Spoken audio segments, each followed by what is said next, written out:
Good night. Okay. Okay.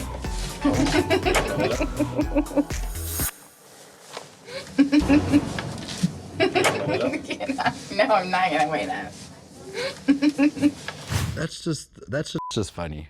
I know as much as Ross tells me. He explains to me that it's a hungy, and apparently a hungy is when you bring your nose close to somebody else's nose, like animals kind of rub noses together.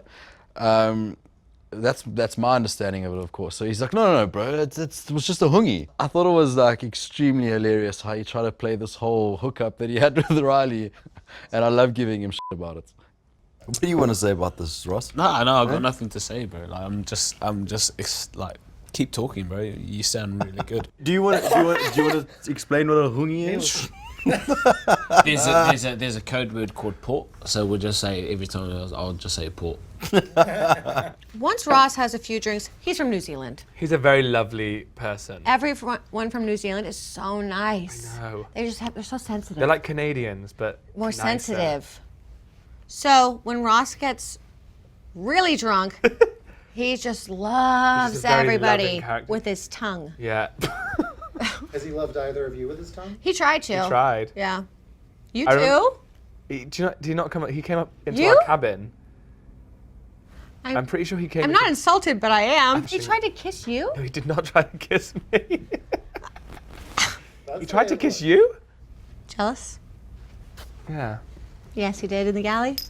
No. And I was super flattered. Still got it. Why didn't He was also blackout drunk. you want to kiss him? Because I'm not that kind of lady. Because I'm not into Ross. That's why. He's not edgy enough for me. He's too nice. Yeah. I like assholes. I have really bad taste.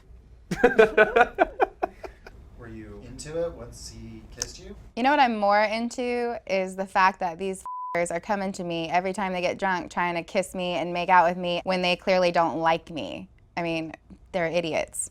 How would Rhylee and Ross be as a couple? I don't know. I just think Ross and Rhylee being a couple would be. I just feel bad for him.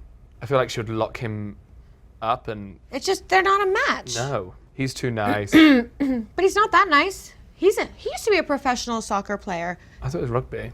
Whatever. Sports. He was a professional sports ball player. Which Oval or round. I respect.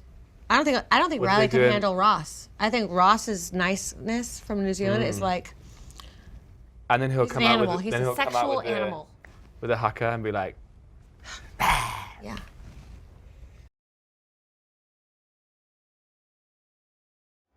So Laura, we get silly and we get mischievous. Yeah. Me especially mischievous. Very mischievous. But He becomes a... Mischievous. But He's an Octo-Snake, we call him.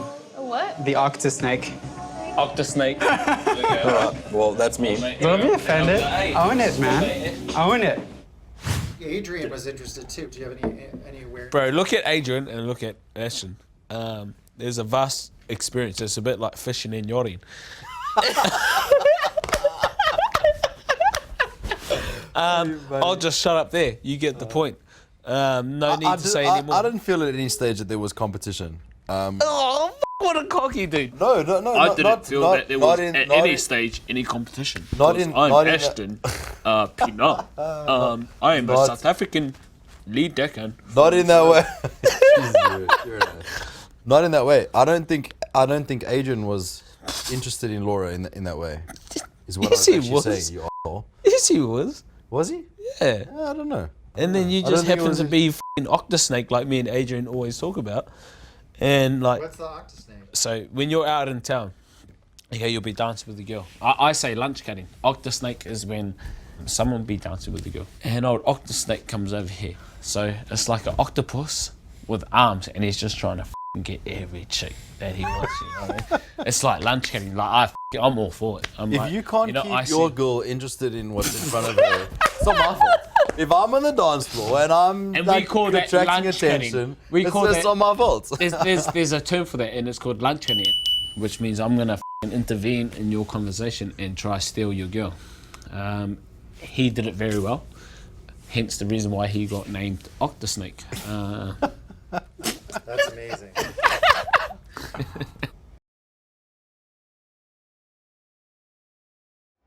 Your first impressions of Tyler. Tyler's just like, I know Tyler. I don't know him, but I know him. yeah, He is that surfer, drifter. surfer, American, lives in his van. So one time and this is probably all untrue, but also maybe true. Like, well, I did live on a sailboat in St. Thomas for 6 months, and then that floated away because I didn't tie a line, and I ended up in Haiti, and that's where I started, helping some orphans. But then after that, I decided I was going to go to Brazil, kind of and it's like floats. I jumped on a llama, and here I am. That's Tyler. Tyler is really cool and funny, also. Yeah. And so he pulls off this where someone might look homeless, he looks cool. Yes, like fashionably homeless. Yeah. He's got these pair of jean shorts that he wears. I don't even. You tried to steal them. You loved I them. did try to steal them. I didn't like them. I'm guy crazy. I'll be the first to admit it. And, I noticed an attractive fella, and certainly Tyler's a good-looking guy. Ultimately, it just worked out because I had some nice eye candy to room with, and things worked out in my favor. Promoted Ross. At what point did you decide that he was the right man for the job? Well, I knew that he'd been a bosun before, and the fact that he hired on as just another deckhand and didn't run around complaining about, well, I'm a bosun. I shouldn't have to do this, or I'm this and I shouldn't have to do that. I'm a bosun. Hi, Ross, I'm a bosun. Hi, my name's Ross, I'm a bosun. The fact that he didn't do that and didn't behave in that fashion, just kept his head down, quietly went about his job, and covered for a lot of people. He'd been doing Chandler's job for a while. Now he just had the title to go with it.